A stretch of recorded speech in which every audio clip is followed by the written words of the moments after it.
তো রাত লাগে সেই প্রেমওয়ালাকে, প্রেমের নবীকে দেখার জন্য, ঠিক কি না?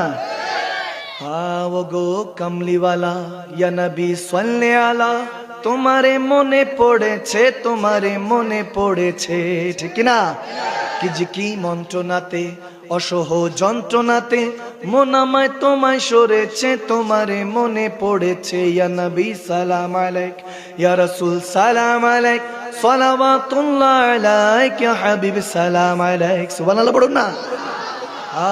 আবু জাহেল এসে জিজ্ঞেস করছে হযরত মা আসমা সিদ্দিকা রাদিয়াল্লাহু তাআলা আনহাকে, তোমার আব্বা, তোমাদের নেতা রাসূল পাক সাল্লাল্লাহু আলাইহি সাল্লাম, কারণ তারা তো চিনে নাই, মনে করছে আব্দুল্লাহর পুত্র আর কি, এতটুকু চিনছে। এজন্য আবু জাহেল আর আবু বকর বলতেছেন না না, উনি লা মাকানের মেহমান। সুবহানাল্লাহ। দেখার বিষয়, চেনার বিষয়। নবীকে সবাই চিনবে না, যারা বলবে নিজের মতো বুঝবেন ওটাও কোন জাহেল উত্তরসূরি। আর যদি বলে না না আমার নবী হলেন সর্বশ্রেষ্ঠ, সমস্ত নবীদের সুলতান, সমস্ত নবীদের সম্রাট হলো আমাদের নবী, বুঝবেন আবু বকরের উত্তরসূরি, ঠিক কি না? বলতেছে বলো তিনারা কোথায় গিয়েছেন?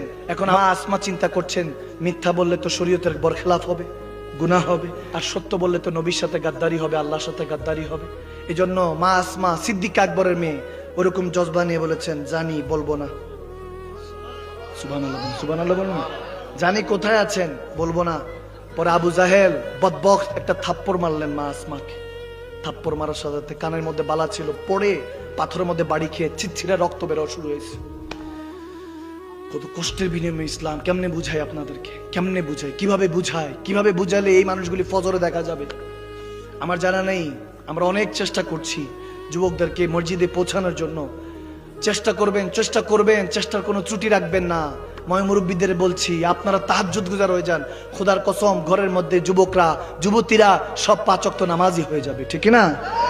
যখন রক্ত পড়েছে সবাই ধরাধরি করে আবু জাহেলকে নিয়ে গেছে। মহিলা মানুষ উপরে হাত তুলেছ কেন? নিয়ে গেছে। আবু জাহেল দেখতে অনেক সুন্দর ছিল, সুরখ রঙের ছিল, অনেক লাল ছিল চেহারা, দাড়ি ছিল, টুপি ছিল, আপা জুব্বা কাবা এরকম ছিল।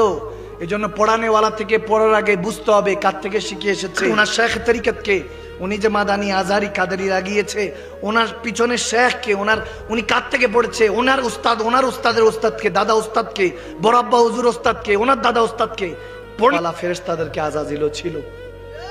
আওয়াজ দেয় না, ঠিক না? ব্যান্ডেজ করলো।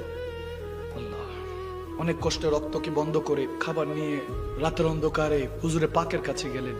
গাড়ে সুরেছানোর পর আবু বকর সিদ্দিক দেখেছেন, মেয়ের দিকে তাকালে বাবারই কষ্ট লাগে। যারা মা বোনদেরকে নিয়ে মন্তব্য করেন সুম্মা মাআযাল্লাহ সোশ্যাল মিডিয়াতে, যেদিন মেয়ের বাবা হবেন সেদিন থেকে আর মন্তব্য করতে পারবেন না, কারণ মা বোনদের মর্যাদা শুধু মেয়ের বাবারা ছাড়া আর কেউ বুঝতে পারবে না।